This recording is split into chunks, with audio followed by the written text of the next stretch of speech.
高雄基丁的中区污水处理厂呢，伫即摆风台来的时阵，别讲去，结果这垃圾水是流入去社区内底，拢总造成当地有数十户徛过来饮水。目前这积水已经提起，车边的受立委招相关单位，也佮有地方的民众来开会，除了讨论后手的赔偿以外，也希望会当早日来修复这受损的设备。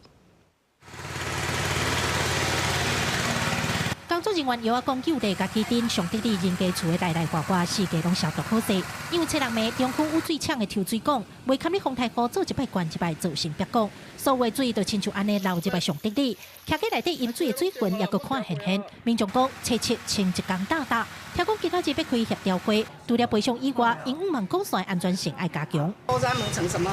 都那个都坏掉。 啊，内面搁太高架，阮这厂爱改善，爱甲讲搁用好势，无你啊，搁一届来，阮靠我度咧。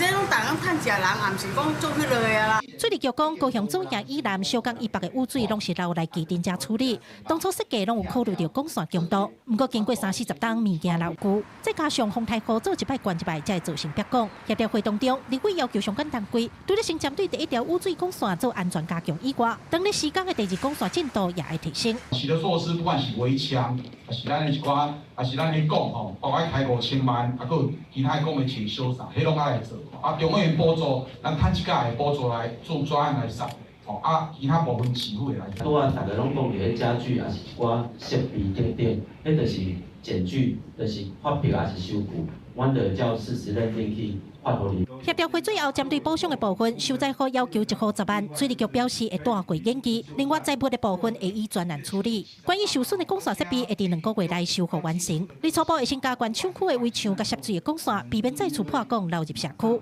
记者柯家族副朝向高雄仓报道。